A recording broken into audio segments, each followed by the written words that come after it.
B'investiment ta' kważi 708,000 euro b'fondi Ewropej tlestew ix-xogħlijiet fuq toroq rurali fil-Gudja li tejbu l-aċċessibilità għal bdiewa. F'dan il-proġett ġew irranġati triq tal-Lampat, triq tal-Oretu, triq Viktor Pasmor, sqaq Ħabelwati u sqaq Xlejli.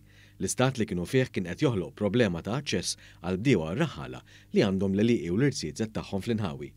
Is-Segretarju Parlamentari għal Fondi Ewropej Chris Bonnet flimkien mas-Sindku tal-Gudja Marja Sara Vella Kafà żaru x-xogħlijiet kollha li saru f'dawn it-toroq li huma frekwentati l-aktar mill-bdiewa u r-raħala.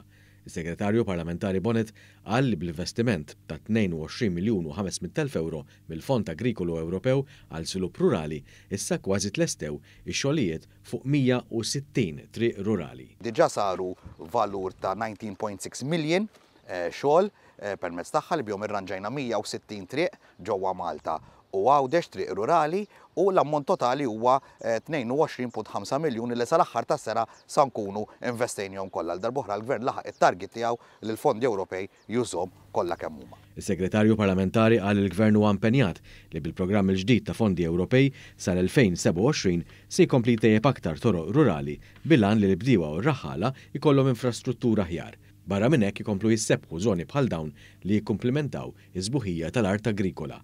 Fuq din l-istess linja kkummentat is-Sindku Gudjana li rimarkat kif minn investiment bħal dan igawdu mhux biss il-bdiewa u r-raħala imma wkoll ir-residenti tal-Akwata.